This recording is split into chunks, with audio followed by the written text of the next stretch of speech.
Muito boa noite, Bruchim Abaim, bem-vindos.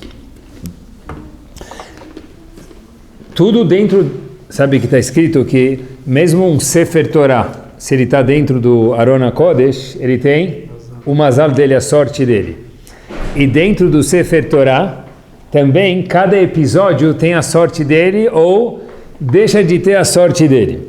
Tem uns episódios que são muito famosos, a gente costuma dizer, eu costumava dizer que porteiro de Genópolis conhece, mas esse, mesmo aquele aluno que passou pela escola judaica e não pegou muita coisa, eu não lembro, eu estava meio desligado, esse episódio tem um mazal, tem a sorte de todo mundo conhecer.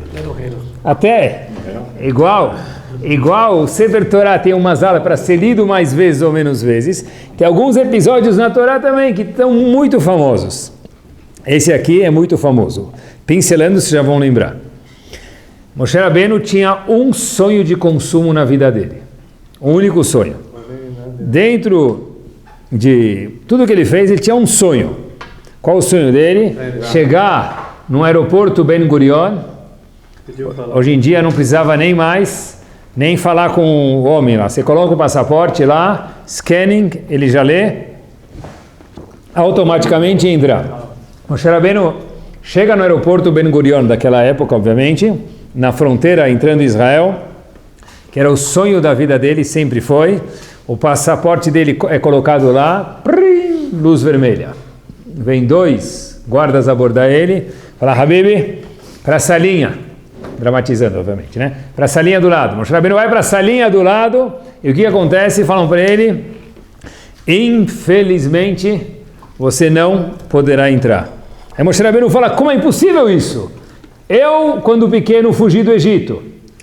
Fiquei em Midian, em Cush, 65 anos fora do Egito, querendo salvar meu povo e trazer meu povo, não para o deserto, para Israel.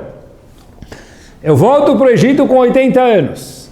Aí Hashem me fala, ajuda a tirar o povo. Eu fico um ano inteiro dando as 10 makot, 40 anos no deserto, e nadou, e chegou na montanha, nem na praia não morreu. Então, toda a negociação que eu fiz, tudo que eu fiz, não tive, quer dizer, tive sucesso, obviamente, mas deixou a desejar. Obviamente que Moshe Rabbeinu ficou muito chateado, e exatamente esse episódio é muito famoso, né? E eu fiquei na dúvida com quem era mais fácil negociar, com a Kadosh Baruch Hu ou com Bnei Israel. Porque Moshe Rabbeinu, durante os 40 anos que ele estava no deserto, ele negociou com quem? Com Hashem. Falou tudo com Hashem para ajudar o povo. E na hora de negociar com Bnei Israel, em muitos momentos, Moshe Rabbeinu não teve êxito. Muitas vezes o povo não se comportou bem. Moshe Rabbeinu segurou toda essa barra. Até que de repente ele chega para entrar em Israel, que era o sonho de consumo dele. E o que acontece? Hashem fala, você não vai entrar. Tentam entender junto comigo quanto frustrado Moshe Rabbeinu ficou. Fato é que todo mundo conhece. Parashat Va'etchanan. Hamim aprendem de lá dos números da palavra Va'etchanan. Se a gente somar o valor de cada letra, a Gemara em Brachot fala que ele rezou 515 vezes. Mas não era 515 dias de Teilim, que também é muito, que ele estava na corrente de Teilim. Moshe Rabbeinu rezou 515 vezes, está escrito que ele ficou doente de tanto rezar, ele ficou com febre, a Gemara fala que ele ficou fraco, ele acabou ficando febril, ficou acamado de tanto fazer tefilá para entrar em Israel. Ou seja, o sonho dele de consumo profundo era entrar, e tão incomodado que ele estava, que ele rezou para Hashem 515 vezes, e não conseguiu entrar. Esse episódio tem um mazal, a sorte de ser muito famoso. E se eu perguntar para vocês por que ele não entrou em Israel, todo mundo vai me responder. Por que ele não entrou em Israel? Porque ele bateu na pedra. Obviamente que isso certeza é verdade, mas só para que a gente saiba, quem diz isso para a gente não é a Torá, é alguém muito importante chamado Rashi. O Rashi fala, naqueles 5 ou 6 psukim, que de repente ele fez alguma atitude que não está claro qual foi o erro.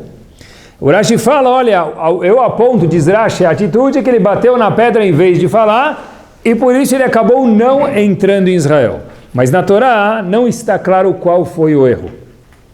Fato é que se a gente procurar tem um dos livros que comenta sobre a Parashá, sobre as Parashiot todas, ele traz alguns mefarshim, se não me engano eu vi uma vez, chamado Sharei Aron, ele traz 100 explicações diferentes de qual foi o erro de Moshe Rabbeinu. Tanto que não está claro, que todo mundo quer falar Lashon Hara de Moshe Rabbeinu, não, muito pelo contrário. Todo mundo quer tentar entender como um homem tão grande como esse, o que ele errou e que foi tão grave para ele não poder entrar na terra de Israel. Fala que não santificou o nome dele. O Rashi fala, a Torá fala que não santificou o nome, que teve algum equívoco, mas a pergunta é qual foi o equívoco. O Rashi fala que ele bateu na pedra em vez de falar com a pedra. Sim, na frente de todo mundo. Na frente de todo mundo. Mas tem discussão exatamente qual foi o erro de Moshe Rabbeinu. Bom, independente de qual seja o erro, essa passagem é famosa, eu queria ver junto com vocês uma coisa interessante. A Torá, quando a gente fala de Moshe Rabbeinu, a Torá fala que ele fez algum erro, já por si só, é importante notar que Moshe Rabbeinu era um homem gigante, que é o menor que a gente pode falar sobre ele. Por quê? Diferente de outras religiões, as outras religiões têm um líder que não erra. A gente não encontra, talvez, em nenhuma outra religião, quando se fala de um líder, o erro do líder.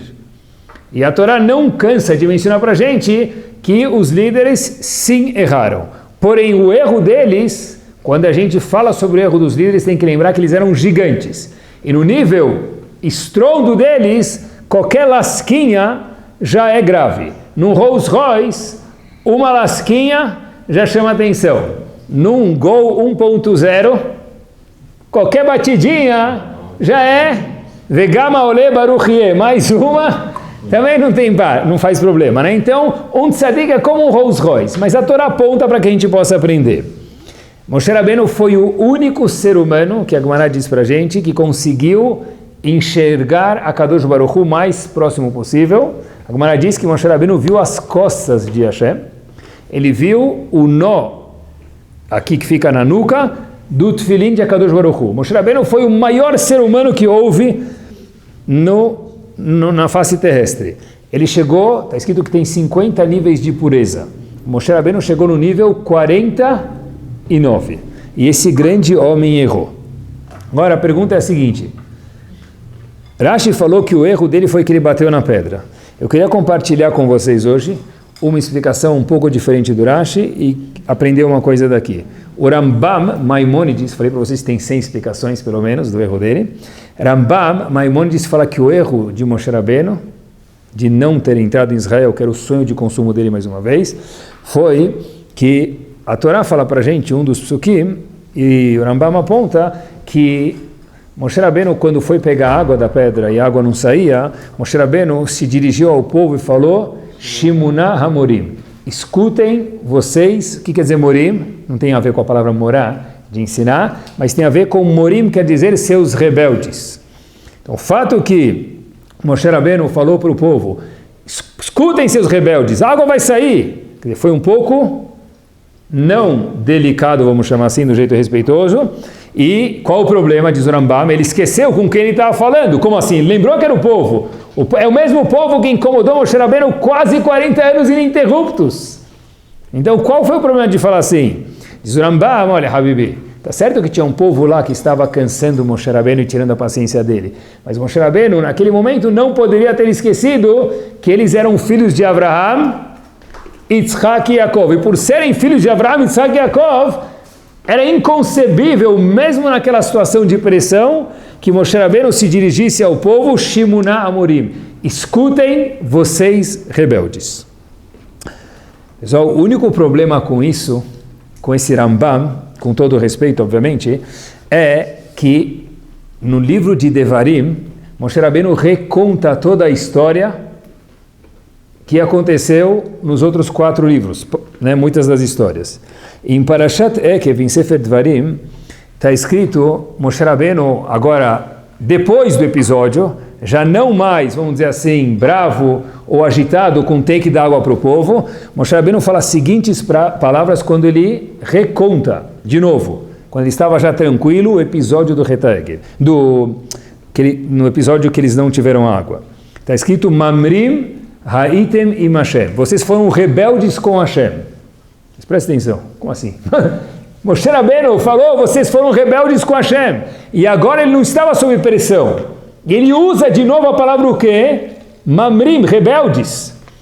Então, como que o Rambam fala para a gente que o erro de Moshe Rabbeinu foi que ele chamou eles de rebeldes? Talvez sobre um momento de pressão, ele errou, vamos chamar assim que explicou o Rambam aparentemente, que ele falou, Mamrim, vocês são rebeldes, Morim, rebeldes. Mas depois, Moshe Rabbeinu, algumas parashot depois, quando estava tudo tranquilo, de boa, ele reconta em Sefer Dvarim, um resumo da Torá, ele fala de novo, Mamrim haitem im Hashem, vocês foram Mamrim com Hashem, não comigo. Então parece que eles sim foram rebeldes. Se é assim, de acordo com o Rambam Maimonides, qual foi o erro e por que Moshe Rabbeinu não entrou em Israel?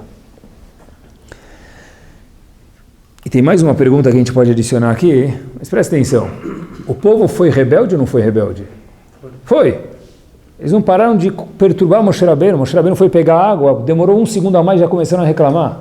Moshe Rabbeinu não podia chamar eles de rebeldes? Rav Shach, Zichron Libraha, não tinha visto isso antes e me abriu uma luz tremenda.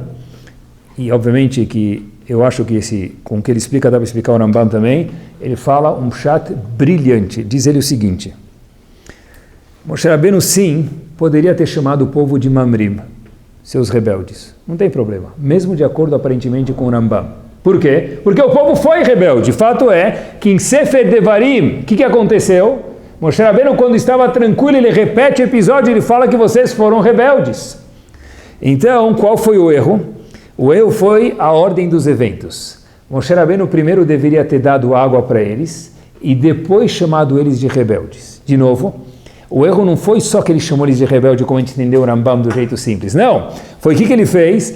Ele chamou eles de rebelde e depois achou um jeito de saciar a sede deles e da água. Rav Shach diz que o erro foi que ele devia ter primeiro dado água para o povo e depois chamado o povo de rebelde, porque o povo de fato foi rebelde e merecia lá um beliscãozinho naquele momento. No nível de Moshe Rabbeinu, gigante Rolls Royce, faltou um sorriso naquele momento para dar água para o povo e depois reclamar com o povo. Ele talvez, o que o Rambam quis dizer para a gente é que Moshe Rabbeinu foi azedo demais. Tinha que ser, entre aspas, azedo com o povo. Mas ele passou uma unidade a mais que para o nível de Moshe Rabbeinu foi grave demais. Ele foi negativo demais. Só olhem que interessante, olha até onde a Torá leva esse conceito da pessoa ser negativa, da pessoa ser pessimista. Que no nível mor de Moshe Rabbeinu, ele tinha que chamar as pessoas e falar seus rebeldes, mas primeiro dá água. Eles estavam com sede, e depois chama eles de rebelde. Assim explicou Rav Shach, assim dá para explicar o Rambam também. Olhem só que fenomenal. A Parashat Re'eh é uma das parashiot que fala sobre os animais kasher e os animais não kasher. Que animais que são kasher, todo mundo sabe. Quantos sinais precisa ter um animal kasher? 2. Ser ruminante e ter casco fendido. Nós sabemos que tem 4 animais que são as únicas exceções do mundo que tem um dos 2 sinais. Isso por si só, entre parênteses, é uma peculiaridade que a gente já falou sobre isso, mas tem que lembrar para sempre, que só a Torá Kedoshá fala para a gente sobre isso. Nenhuma outra religiões muitas fazem promessas. Nenhuma faz uma constatação e vai procurar. Se uma dessas palavras estiver errada, ou seja, eu encontrar qualquer um desses 4 animais que tem ou casco fendido ou não é ruminante, fora as 4 exceções que a Torá mencionou, o que acontece? A Torá inteira deixa de ser verdadeira e lo aleno não precisa nem colocar na Gnizá. Pode ser colocada, se não for falta de respeito, no lixo, porque não é mais Torá Kedoshá. Muitas religiões fazem promessas do Olam Abá, no futuro, no mundo vindouro, Allahu Akbar e daí por diante. A Torá Kedoshá fala para a gente o quê? Tem só 4 animais no mundo. Pode procurar nos Alpes suíços, na Amazônia, com reflorestamento, sem reflorestamento, vai procurar e você não vai achar nenhum outro animal. Fecha o parênteses. Quais são os 4 animais? Gamal, o camelo, Arnevet, a lebre, Shafan, é o coelho. Esses 3 animais são ruminantes, mas não tem, obviamente, casco fendido. E o 4º e último animal, qual que é? O porco, Hazir, que ele tem casco fendido, mas ele não é ruminante. Agora, pessoal, olhem quantas vezes eu já tinha lido o Sefer Torah e nunca tinha percebido isso. Esses 4 animais são os únicos 4 animais que não são kasher. O que chama a atenção para a gente é que eles têm um sinal e não têm o outro. Então, o que me interessa é o sinal que eles não têm, correto? Olhem como a Torá aponta esses 4 animais. Por exemplo, quando a Torá fala do camelo, da lebre e do coelho, que lembrem que o defeito deles é que eles não têm casco fendido, a Torá fala para a gente o seguinte, Male gerahema, eles sim são ruminantes, porém, o farsalo e friso, eles não têm casco fendido. E quando a Torá fala do porco, que o defeito do porco é que ele não é ruminante, e o plus é que ele tem casco fendido, mas o que interessa para a gente é o quê? É o defeito dele, por quê? Porque ele não pode ser comido e está listado com os animais não kasher. A Torá fala mafris parsahu, ele sim tem casco fendido, vírgula, porém, todavia contanto velogerá, e ele não é ruminante. Qual a pergunta óbvia?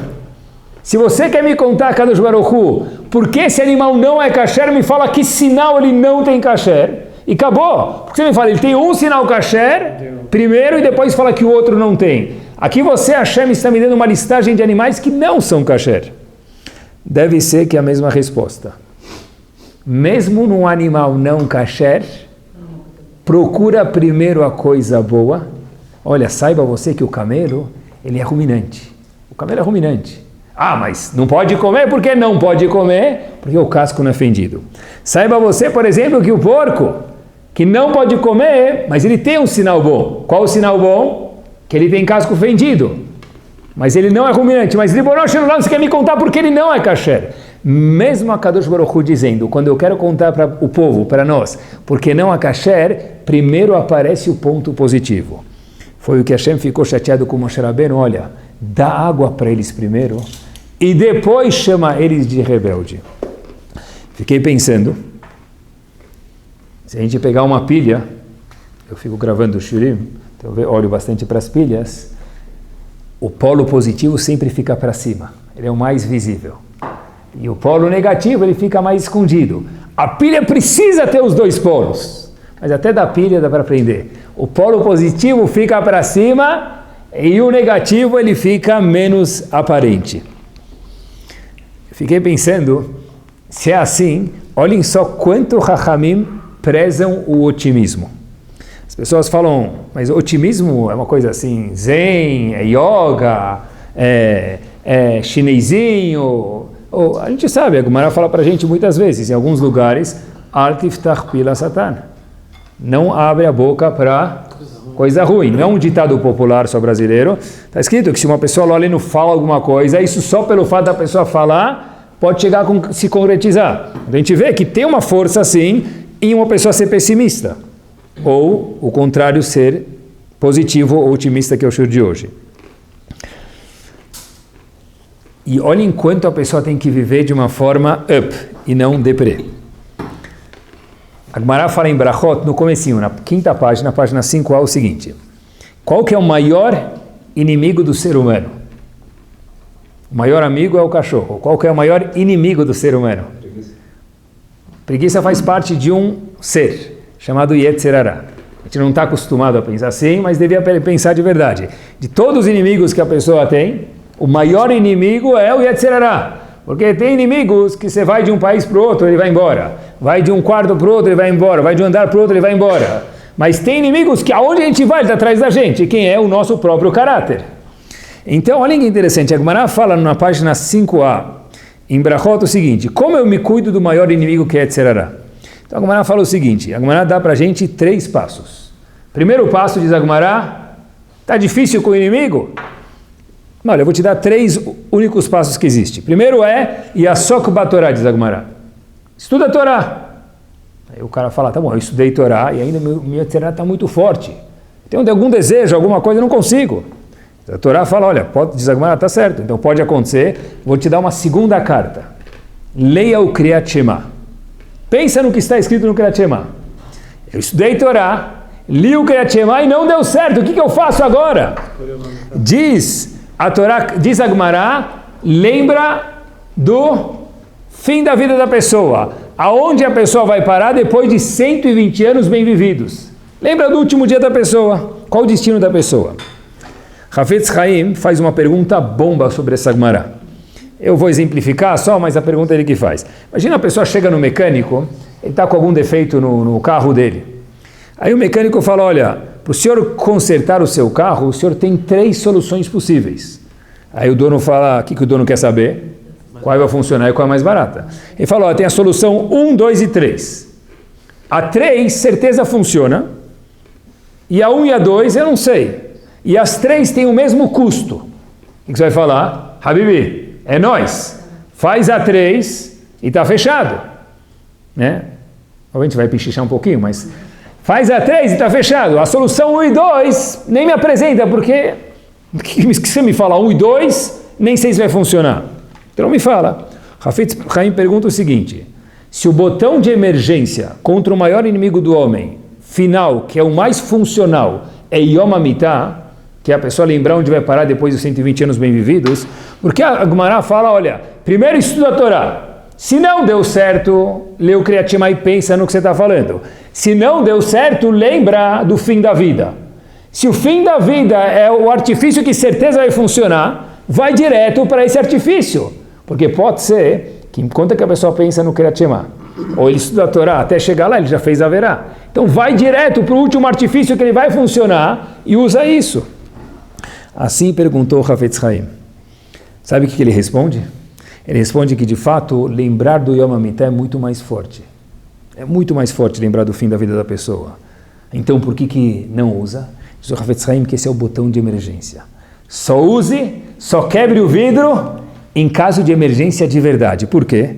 Porque, mesmo que é muito grave fazer uma verá, e talvez a coisa mais grave do mundo para Hashem é fazer uma verá, mas ainda assim, uma pessoa que fica andando a vida inteira pensando que eu vou fazendo contagem regressiva, e faz aniversário de 30 anos, fala, em vez de colocar 30 velhinhas, ele coloca 90, fala, ó, agora só falta 90, contagem regressiva. Como a pessoa viver? Deprê!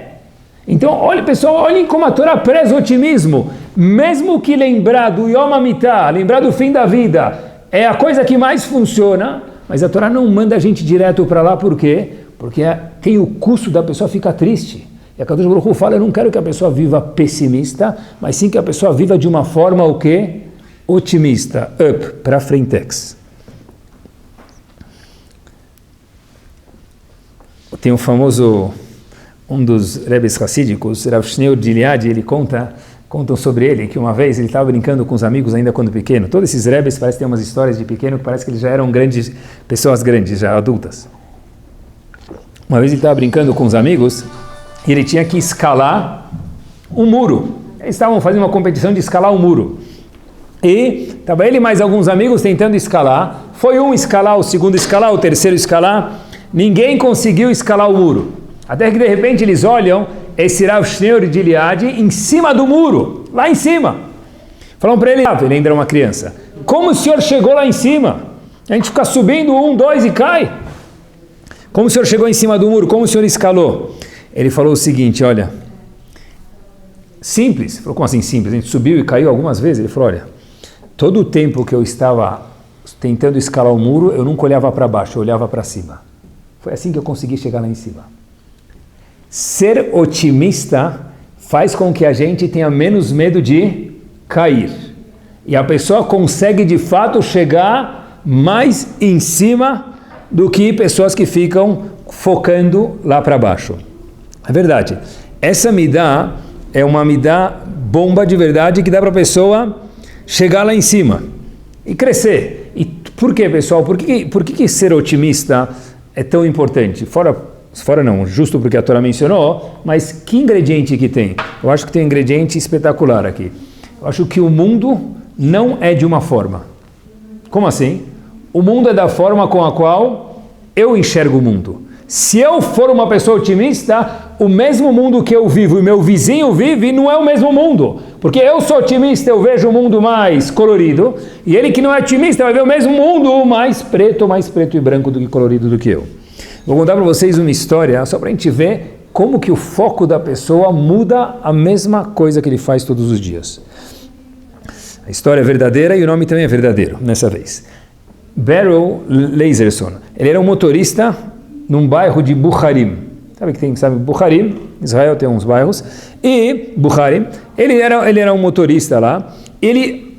O pesadelo dele era a vida dele. Por quê? Ele acordava de manhã, segunda-feira, já falando, meu Deus, mais uma semana pela frente, né? O que eu faço? Ele era motorista Cubas.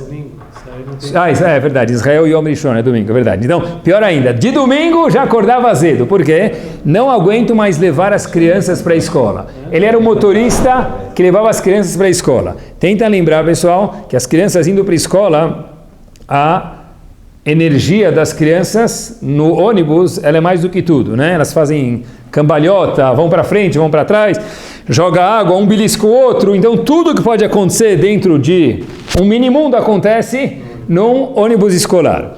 E ele falou, eu não aguento mais fazer isso, eu posso ganhar a mesma coisa de um jeito muito mais tranquilo. E aí ele foi conversar com o amigo falou para ele, por que você não faz entregas de supermercado? As bananas, batatas, verduras e legumes não chacoalham, não gritam. O máximo é o ovo vai cair e quebrar. É o mais grave, se você cuidar nem isso acontece. Vai fazer entrega de supermercado em vez de entregar crianças. Ele falou, é verdade, boa ideia. Verdura não faz bagunça. Então Beryl vai para o diretor da escola e fala, eu estou pedindo demissão. Eu queria que você, aviso prévio, eu queria que você achasse outro motorista. Aí, obviamente, que o diretor da escola logo sacou, falou, eu vou, tá bom, entendi o que você quer, eu vou conseguir um aumento para o seu salário. Ele falou, na verdade, não tinha segundas intenções, eu agradeço muito, mas mesmo com aumento, eu estou pronto a ganhar um pouco menos e trabalhar de entrega de supermercado. Então, esse diretor da escola judaica, da Yeshiva, falou para ele, olha, tá bom, você se permite vir comigo até o Rav Ben Zion Abba Shaul, Rosh Yeshiva de Purat Yosef? Por quê? Porque, na verdade, a gente gosta muito de você e talvez ele vai te dar um conselho, e se não, você vai indo para o supermercado mesmo. Ele falou, claro. Eles entram lá, e Rav Ben Zion Abba Shaul fala para ele o seguinte, olha, eu vejo você não dirigindo uma van. Falou, como assim, Rav? O senhor não entendeu? Eu sou motorista da van. O que o senhor vê eu não dirigindo a van? O que o senhor enxerga, então? Falou, não, eu entendi o que você é. Eu vejo você dirigindo um Aron HaKodesh móvel. Aron HaKodesh. Para o maio onde fica o Sefer Torah. Sério? Quem são os Sifrei Torah? Falou, como assim quem são os Sifrei Torah? Os meninos. Os meninos indo estudar a Torá são os maiores Sifrei Torah do mundo. Falou, sério? Ele falou, sim. E cada vez que você abre a porta do seu ônibus e fecha para alguém entrar ou sair, está fazendo o quê? Petichat Aechal, está abrindo Aron HaKodesh, Habibi. Falou, sério? Falou, esse motorista Beryl falou, não foi somente as palavras que ele me falou, mas eu vi a veracidade no que Rav Ben Zion Abba Shaul falou. E com tanta empolgação que ele me falou, falei, uau, voltou para o ônibus. E quando ele chega no ônibus, ele abre o ônibus na manhã seguinte e ele fala para os meninos quando entram lá, muito bom dia, eu queria agradecer a oportunidade de poder levar vocês para a escola. Deu aumento? E que os meninos... Sem o aumento, perdeu o aumento. Agora vai ter que pagar para levar os alunos. Mas olha que o mais legal de tudo foi qual foi a reação dos meninos. Quando a gente olha diferente, a situação também muda para a gente. Os meninos falaram, Beryl, muito obrigado, a gente que tem que agradecer a sua carona. Ou seja, o mundo não é de alguma forma, o mundo é da forma com a qual a gente enxerga ele. Então, se eu for otimista, não é o mesmo mundo que eu estou vivendo. Eu estou levando alunos para a escola ou estou carregando Sifrei Torah e fazendo Petichat Aechal a cada momento? O melhor de tudo é que nem tem leilão, é de graça, né? A mesma situação em outro prisma. Antes da destruição, um passo adiante, pessoal, antes da destruição do segundo Bet HaMikdash. Quem destruiu o segundo Bet HaMikdash? Os romanos destruíram o segundo Bet HaMikdash. A Gemara é famosa, mas eu queria fazer uma pergunta para vocês. Na hora que eu contar, vocês vão falar, eu lembro. Tem algumas Gemarot também que são muito famosas, essa é uma delas. Antes dos romanos destruírem o segundo Bet HaMikdash, a Gemara conta que haviam dois Rabanim andando juntos. Um era chamado Rabi Elazar ben Azariah, e o segundo Rav Yoshua. A Gemara conta que eles estavam a 120 quilômetros de distância, os romanos. 120 mil, que são mais ou menos 120 quilômetros de distância. Bastante. A Gemara conta pra gente que quando eles escutaram que os romanos estavam vindo atacar Jerusalém e provavelmente, não sabiam, mas provavelmente iam destruir o Beit HaMikdash, o segundo templo, Rabi Elazar ben Azariah e Rabi Yoshua, que eram dois gigantes da Gemara, eles começaram a chorar. E obviamente que a Gemara conta no fim do Tratado de Makot, é muito famosa porque é o Sium, quando a gente escuta o Sium, a gente escuta as últimas linhas, é o finzinho da Gemara de Makot. A Gemara conta que Rabi Akiva começou a rir, começou a gargalhar. Perguntaram para Rabi Akiva, o que você está rindo? Tem momento na vida que é de seriedade, o que você está rindo? Estão vindo destruir o Beit HaMikdash. Rabi Akiva perguntou para os outros dois, por que vocês estão chorando? Pessoal, se eu estivesse lá na hora, o que eu responderia? Como assim, porque eu estou chorando? Eu não estou entendendo por que você está rindo. Qual que é a troca aqui de informações? Mas eles ainda foram educados com o Rabi Akiva, falam, como assim, por que a gente está chorando, Rafa? Porque a gente está vindo os romanos atacar, os romanos vindo atacar para destruir o Beit HaMikdash, destruir Jerusalém e milhares de mortos. E está todo mundo tranquilo, os Rechaim todos tranquilos. E a gente em apuros. Por isso que a gente está chorando. Qual foi a reação de Rabi Akiva? Rabi Akiva falou para eles o seguinte, olha, presta atenção, se os Rechaim que estão vindo destruir o Beit HaMikdash estão on the rocks, tranquilex, que essa foi sua queixa, imagina o mérito que os tzadikim vão ter quando Hashem achar o momento. De novo, se os Rechaim estão dessa forma, imagina os tzadikim, que mérito que eles vão ter quando Hashem achar o momento. O que eles falaram para Rabi Akiva? Akiva nichamtanu. Akiva nichamtanu, 2 vezes. Akiva, você nos consolou, Akiva, você nos consolou. Pessoal, essa Gemara é linda para morar, contar para os Eladim no 8 anos de idade, mas eu fiquei pensando comigo mesmo, é impossível que a mensagem da Gemara olha, seja sorridente, don't worry, be happy. Também, tem que ter alguma coisa mais profunda do que isso. Qual foi a troca de ideias? Rabi Akiva falou, por que vocês estão chorando? Tem que rir. Mas rir por quê? Falou, porque se eles estão assim agora, os Rechaim, imagina quanto os tzadikim vão ter de recompensa no futuro. Agora, a pergunta que se faz sobre essa Gemara, já que a gente não está falando com pessoas de 8 anos de idade, o Maharsha faz uma pergunta. A Hamim contou para a gente, a Gemara fala, Kol mitavel al Yerushalayim, Zohe besimchatá, toda pessoa que se enluta pela destruição do Beit HaMikdash vai ver a construção, e quem não se enluta não vai ver a construção. Pergunta o Maharsha, como que Rabi Akiva riu? Todas as coisas de otimismo que você quiser me falar. Tá bom, é lindo para 8 anos de idade, mas depois que passou de 8 anos de idade, com todo respeito a quem tem 8 anos de idade, tem momentos que é para chorar. E aqui a própria Gemara diz que existe uma mitzvah da pessoa assim lutar por Jerusalém, que era o caso que estava sendo destruído. Rabi Akiva não sabia disso? Pessoal, otimismo não é ser bobo. Otimismo não é se omitir da realidade. Otimismo é enxergar a mesma cena num outro prisma.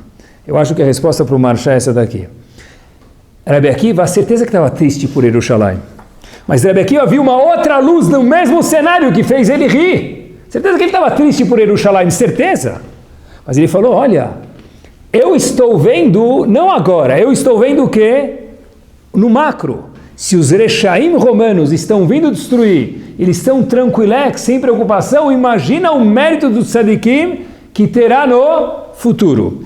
Eu aprendi daqui, queridos, que otimismo, mais uma vez, não é eu me abster de falar não está acontecendo. Bobeira isso. Isso é apatia. Otimismo é a pessoa conseguir olhar um pouco maior e enxergar que está certo que tem algo desconfortável, mas eu consigo enxergar algo um pouquinho maior.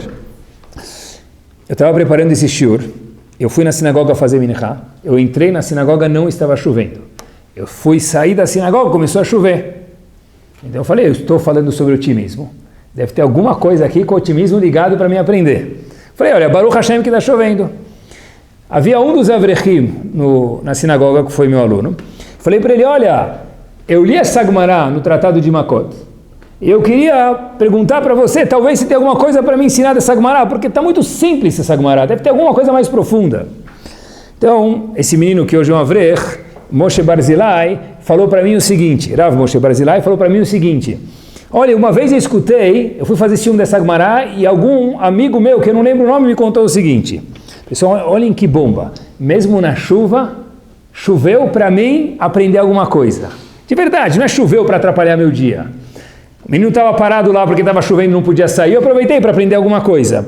Ele falou o seguinte para mim, olhem que espetacular. Tem duas pessoas na Gemara que a gente sabe que são mais otimistas do que todo mundo. Rabi Akiva, como a gente acabou de mencionar. Mas qual é o lema de Rabi Akiva, pessoal? Rabi Akiva, na famosa Gemara de Brachot, quando a galinha dele foi morta, apagou a vela, Rabi Akiva falava Kol de Avid Rachmana Leitav Avid. Todo mundo conhece isso. Rabi Akiva costumava dizer tudo que a Kadosh Baruch Hu faz é para o bem. Agora tem outra pessoa no Talmud também, que ele é chamado de Nahum, mas Nahum a gente nem sabe quem é. Ele é chamado Nahum Ish Gamzu. Ele ficou famoso pelo lema dele. Qual foi o lema dele? Gamzu Letová. Isso também é para o bem. E esse Avrech perguntou para mim, quem é maior? Rabi Akiva ou Nahum Ish Gamzu? Eu falei, não sei. Rabi Akiva falou Kol de Avid Rachmana Leitav Avid, tudo que Hashem faz é para o bem. E Nahum Ish Gamzu aparece falando outra coisa, deve ser que eles pensam diferente. Gamzu Letová, isso também é para o bem. Quem é maior? Quem está num nível maior? Fiquei pensando, falei, não sei. Ele falou, vou te contar. Rabi Akiva falou Kol de Avid Rachmana Leitav, eu consigo ver que tudo é para o bem. Eu não sei como, mas tudo é para o bem. Pessoal, olhem que bomba. Nahum Ish Gamzu, que ficou o nome dele porque ele sempre falava Gamzu Letová, isso também é para o bem. O que ele conseguiu enxergar? Gamzu. O que quer dizer Zo quando a gente fala em hebraico Zo? Isso. Ele enxergou que isso agora é para o bem. Não que no macro isso é bom. Gamzu Letová, eu enxergo que isso hoje é bom. Ou seja, Nahum era maior do que Rabi Akiva. Agora, olha que informação espetacular. Quem foi o professor de Rabi Akiva? Nahum Ish Gamzu. Ou seja, quando Rabi Akiva chegou no Bet HaMikdash, os romanos estavam invadindo, e os dois Rabanim, Rabi Elazar ben Azariah e Rabi Yoshua, falaram para ele, Rav, que triste. Rabi Akiva começou a rir. E Rabi Akiva explicou por que ele estava rindo. Porque imagina o mérito dos tzadikim, se os rechaim assim estão, imagina os tzadikim, quanto vão merecer. Eles falaram para Rabi Akiva, Nichamtanu, você nos consolou. Mas por que falaram duas vezes? Olhem que espetacular. Uma vez porque você ensinou para a gente uma lição, e a segunda vez, o segundo consolo foi porque o quê?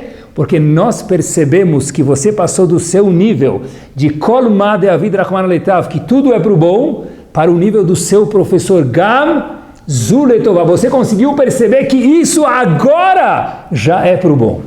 Então, olhem que espetacular. São dois níveis de otimismo diferentes. Tinha alguma coisa boa na destruição?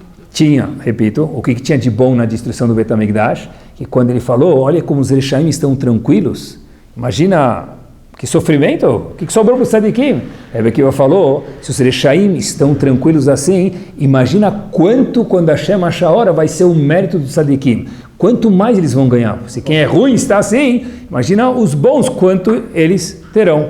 E houve também mais uma coisa boa, entre parênteses, desculpa, que o quê? Em muitos lugares está escrito que Hashem ficou tão triste com o povo que ele queria destruir o povo.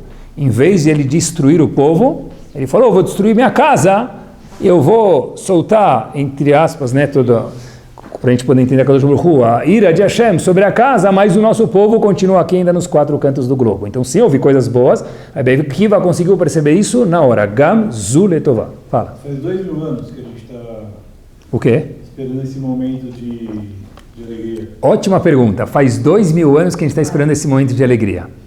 Rabi Akiva entendeu Gamzu Letová. Essa era a grandeza de Rabi Akiva. Mesmo que demorasse 2000 anos. A gente entende, provavelmente, talvez, né, tudo que Hashem faz é para o bem. Rabi Akiva falou, eu entendo isso agora que é para o bem. Agora eu estou vendo isso. Esse é o nível de otimismo maior de Rabi Akiva. Estava preparando esse shiur, eu falei para vocês já algumas vezes, eu não consigo preparar o shiur em um dia, eu preparo em alguns dias, eu saio, volto, faço minhas coisas. No meio de preparar o shiur, quer dizer, durante a preparação do shiur, eu fui domingo buscar meu filho na escola. Eu desci a Avenida Angélica e eu vi um muro pintado. Eu mudei meu prisma, eu falei, uau, esse pichador, como falar, quem picha o muro, pichador? Esse pichador é um cara talentoso, olha que muro bonito. Eu já tinha passado por lá muitas vezes, não tinha visto, ouvi e não dei bola, eu falei, olha que cidade suja. É verdade, o mesmo muro depende de quem enxerga. Se você vira otimista, o seu prisma da mesma vida muda. Aquele muro virou para mim um quadro de Picasso. Ninguém roubou porque estava preso. Mas é uma coisa linda e de verdade, é lindo. Falando em dias, meses de crise, uma pessoa falou para mim, Rabino, vou te contar uma coisa que eu aprendi de um grande homem nos negócios. O barco balança, chacoalha, mas não vira. Isso requer otimismo. Uma pessoa que está em momentos de crise financeira, um país, o barco chacoalha, mas não vira. É isso mesmo. Otimista é aquele cara que recebe um convite de bar mitzvah, brit milá, casamento, pidyon ben, o que for, e ele fala mabruk, e quando ele sai da festa, ele fala irbu semachot beIsrael. Se ele ficar um minuto lá, ou uma hora, ele fala, tomara que o nosso povo tenha mais alegrias. Né? Porque, se a gente for lembrar, eu tenho 12 bar mitzvahs essa semana, mas lembra que aquele menino só tem um. Então, ele merece um kol hakavod. O pessimista faz o contrário. Aquele polo negativo da pilha, o que ele faz? Se ele é convidado, ele fala uft. E se ele não é convidado, ele reclama porque ele não foi convidado. Pessoal, mais verdadeiro do que isso não existe. Essa é talvez a melhor definição de um otimista e de um pessimista. É isso mesmo. Otimismo também, eu sempre procuro exemplos práticos, e fiquei pensando bastante. Otimismo é a pessoa vai na sinagoga Shabbat e ele volta para casa e fala, a sinagoga termina muito tarde. Habibi, toda semana é o mesmo discurso. Não durava. O céu! Tá certo? A Gemara fala, Ein Adam mitpalel, ele bemakom shelibo hafetz. A pessoa só deve rezar num lugar que o quê? Que ele gosta. Então, de fato, vai procurar uma sinagoga que se você gosta. Ninguém falou para a pessoa rezar nessa sinagoga ou naquela. Mas uma vez que já entrou na sinagoga, então faz o quê? Curte.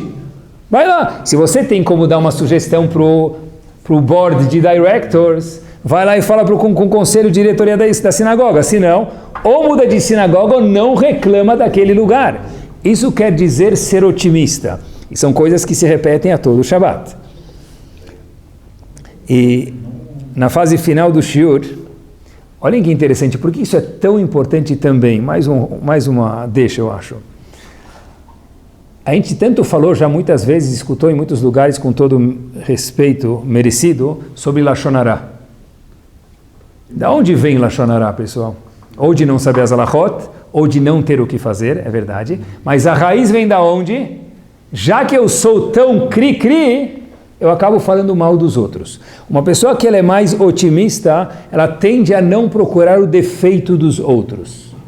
Então, é importante estudar as halachot, leis de Lashon Hara? Claro que é. Mas se eu não consertar a minha essência, eu continuar sendo polo negativo, obviamente que fica difícil. Fazer chesed, pessoal, ajudar os outros também transforma a gente em pessoas mais positivas.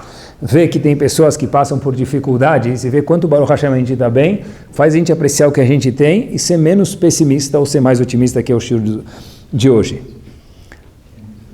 As pessoas falam hoje, quem vai querer ter filhos no século 21? Casar já é herói. Ter filhos é pentacampeão. É verdade, tá certo. Mas e daí? Depende. Se eu pensar, ter filho, quanto vai custar os filhos, quantas reuniões eu vou precisar ir, e quanto é difícil que ele case com uma mulher eudiá, e da educação, e cumprir Shabbat. Então, qual a melhor solução? Shemit Nadev, R$180 da Migdash e acabou. Ele dá tzedakah. Mas espera aí, ninguém veio para o mundo para dar tzedakah? Também. A gente veio para o mundo, para o Urvu. É uma das perguntas que a Hashem vai fazer para as pessoas, uma das 6, que a Kadosh Baruch Hu vai fazer para a pessoa no vestibular lá em cima, depois dos 120 anos, a Sakta Bepriya Veriviá. Você cuidou de ter filhos e e cuidar deles. Então, seja mais positivo, tenha filhos, Hashem vai ajudar. Inclusive, estava falando algum dia com o menino sobre continuidade judaica, foi a melhor definição do mundo. Falei para o menino, olha, é muito importante ter uma continuidade judaica, você não concorda? Ele falou, sim, claro. Eu queria explicar para ele o que é continuidade judaica. Ele falou, Rabino, eu sei que é continuidade judaica. Eu falei, o quê? Eu só não sei exatamente quanto. Eu falei, como assim? Ele falou, continuidade judaica é deixar uma grande herança para o seu filho. Não foi exatamente isso que eu quis dizer, mas foi uma resposta esplêndida do menino. Eu volto. Inclusive, estava preparando o shiur e falei com uma pessoa que trabalha no mundo de investimentos e de fundos. Eu perguntei para ele, tem diferença entre um otimista e um pessimista? Ele falou, claro, que o pessimista ele está sempre procurando os defeitos nas ações, nos investimentos, nos fundos, enquanto que o otimista já foi, já voltou, o pessimista ainda nem saiu do lugar. Mesmo no mundo dos negócios também é assim. É isso aí. Uma vez estava jantando num lugar Shabbat, aí uma pessoa falou que ele estava na frente de um grande Rav e ele pediu uma brachá para o Rav para viver 120 anos com saúde. Aí o Rav fez uma pergunta muito boa para ele, deve ser que eles eram muito próximas. O Rav falou, eu vou te dar brachá se Deus quiser, com prazer, mas deixa eu fazer uma pergunta, eu te vejo reclamando muito da vida, para que você quer viver 120 anos? Aí ele falou, para poder reclamar mais tempo, tá bom? Não é esse o objetivo das pessoas estarem no mundo, é de verdade ser positivo. E com isso a gente termina, queridos. O maior exemplo do otimismo quem é? Akadosh Baruch Hu. Uma vez, Rav Chaim Volozhin, o grande chefe das Yeshivot, perguntou para o Gaon de Vilna a seguinte pergunta. Uma vez eu vi, disse Rav Chaim Volozhin, perguntando para o Gaon de Vilna, escrito que não que a pessoa tem que ser Samer Bechelko, isso a gente já escutou em Pirkei Avot, que a pessoa tem que estar feliz com o que ele tem. Está escrito que a Kadosh Baruch Hu é Samer Bechelko. Hashem está feliz com o que ele tem. E perguntou Rav Chaim Volozhin para o Gaon de Vilna, óbvio, se eu fosse Hashem, eu também estaria feliz com o que eu tenho, porque a Kadosh Baruch Hu tem tudo. Qual que é a sabedoria, a chokhmah de Hashem estar Samer Bechelko, feliz com o que ele tem? Assim perguntou Rav Chaim Volozhin para o Gaon de Vilna. Gaon de Vilna respondeu que o povo judeu é chamado Chelek de Hashem. Quando está escrito Samer Bechelko, não é porque a Kadosh Baruch Hu tem barcos, tem oceanos, tem vulcões, tem estações de esqui, não é isso que Hashem está falando. Samer Bechelko é que a Kadosh Baruch Hu está feliz com o nosso povo. Ah, mas como? Quantos judeus cumprem Shabbat de cada 100? Talvez 10. Quantos judeus se assimilam de cada 100? Certeza que infelizmente hoje 50 plus, dados científicos. É isso mesmo. Mas a Kadosh Baruch Hu, se a gente perguntar para ele, tomara que as coisas cada vez melhorem, certeza. Mas hoje, as of today, como a Kadosh Baruch Hu está? A Kadosh Baruch Hu é Sameach Bechelko. Quem reclama de Bnei Israel pensa diferente de Hashem. Porque Hashem está feliz com o quê? Com a situação de Bnei Israel. Ou seja, a gente perguntou, assim perguntou Rav Chaim Volozhin, Hashem tem tudo, é fácil ele ficar Sameach Bechelko. Diz o Gaon de Vilna, ele tem tudo, mas se refere ao povo judeu. E tem muitas fraquezas, infelizmente, no povo judeu, assimilação, cumprimento de mitzvot. Hashem falou, Gamzu letová. Eu entendo hoje quanto isso é bom, que cada vez possa melhorar Bezat Hashem. Quando está chovendo, falar que está chovendo pode? Pode. Falar que hoje vai ser um dia horrível porque está chovendo, isso não pode. Isso não pertence a alguém que escutou o shiur de hoje. Bom, é isso mesmo.